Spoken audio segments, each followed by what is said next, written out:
Xoş gördük Cəfər xan. Bugünkü mövzumuz necə anlayaq ki, eynəyə ehtiyacımız var. Əsas məsələlərdən biri bizim balaca övladlarımızdır, balaca uşaqlar. Valideynlər necə bilsin ki, övladlarının eynəyə ehtiyacı var? Bəli, çox yaxşı sualdır. Belə ki, eynək ehtiyacı olmasını biz aydınlaşdırmalıyıq və vaxtında aydınlaşdırmalıyıq.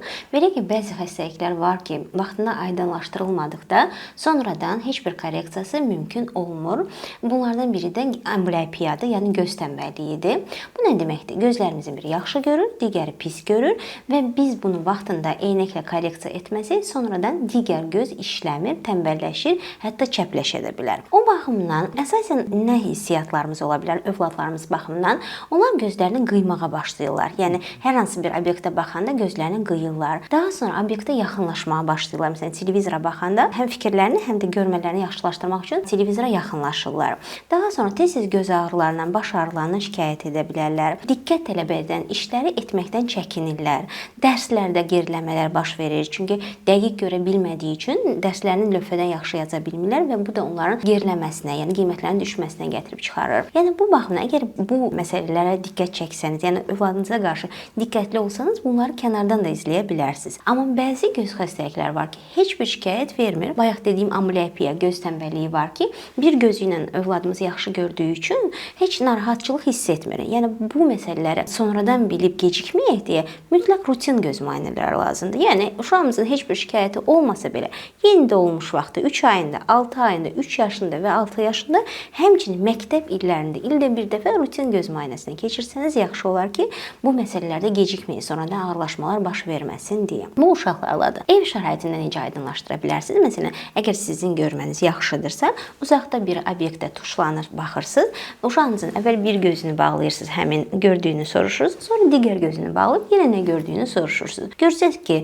nəsə bir normadan kənar çıxma hiss edirsiniz, ya biri ilə daha yaxşı görür, digəri ilə daha pis görür, o biri gözünü açmağa çalışır. Bu artıq görmə zəifliyinin göstəricisi ola bilər və bu artıq eynək ehtiyacı olduğunu göstərə bilər. Təşəkkür edirik ətraflı məlumat üçün. Övladlarımızı bildik. Bəs böyüklər?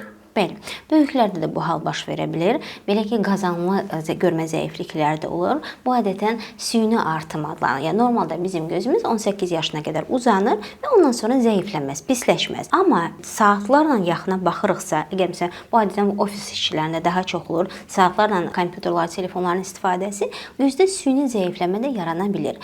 O zaman əvvəl baxdıqları obyekti daha bulanıq görməyə başlayırlar. Günün sonuna və ya da hətta gününə başlamamışdan əvvəl belə, yəni səhər yuxudan oyanan kimi bulanıqlıq hissi yarana bilər. Görmənin yayılması, dəqiqlik problemini hiss edə bilərsiniz. Bu uzaqda olan zəifliklərdir. Yaxın məsələlər isə 40 yaşdan sonra fizioloji başlayır zəifləməyə. Yəni biz həmişə oxuduğumuz obyekti eyni məsafədən, yəni görə bilmirik və uzaqlaşdırırıq. Bu artıq yaxın görmənin zəiflədiyini göstəricisidir və eynəyə ehtiyac ola bilir. İstənilən hallarda, əgər şikayətimiz varsa, nəsə normadan kənara çıxmaq hiss ediriksə, göz müayinəsinə mütləq getməliyik. Mənə burada bir sual maraqlı gəldi. İndi insanlar 90% kompüter önündə işləyir. Kompüter olmasa belə telefon vasitəsilə çox yaxından istifadə edirlər. Mənə bir sual maraqlıdır ki, telefonlar, gadjetlər çox istifadə edərsə, sadəcə göz zəifliyi yaranır, yoxsa hər hansı bir patologiyalar baş verə bilər? Bəli, ümumiyyətlə gadjetlər mövcud zəifliyi artıra bilir. Bu məsələlər çox vacibdir ki, mövcud zəifliyimiz varsa, o artacaqdır. Çünki yaxın məsafəyə uzun müddət baxdıqda bu mövcud zəifliyi artırır və spazm əmələ gətirir. Həmçinin gadjetlər göz ağrıları, baş ağrıları əmələ gətirir. Çünki uzun müddət yaxına baxanda göz əzələləri gərgin işləyir. Bundan başqa telefonlarımız, kompüterlərimiz göz quruluğu əmələ gətirə bilir. Bütün demək olar ki, gadjet istifadə edən insanların hamısında quru göz sindromunu aşkar edirik. Gözdə sulanma, ağrı, qızartı, tez yorulma, iltihaba qarşı meyillik, bunlar hamısı göz quruluğunun nəticəsində yaranır və bu da birbaşa gadjetlərin həddindən artıq istifadəsi ilə əlaqəli ola bilir. Nə edirik? Süni göz yaşı damlaları istifadə edirik, xüsusi antiblik, bu blok örtüklü eynəklərdən istifadə edirik və ən əsası göz işi zamanı fasilələr veririk. Son olaraq bir sualım daha var. Eynək taxmaq istəməyən uşaqlara Nə tövsiyə edərsiniz? Bu da çox maraqlı sualdır. Buradan üzümüzü tuturuq valideynlərə. Əsas məsələ burada valideynlərin əziyyətidir. Adətən uşaqlarımız eynək taxmaq istəmirlər. Çünki bəziləri məktəbdə digər uşaqlar tərəfindən nə deyərlər, nə düşünərlər. Yəni bu baxımdan digərləri düşünürlər ki, eynəksiz də görmə məni qane edir. Bu görməklə davam edə bilərəm. Bunu valideyn ilk növbədə izah etməlidir.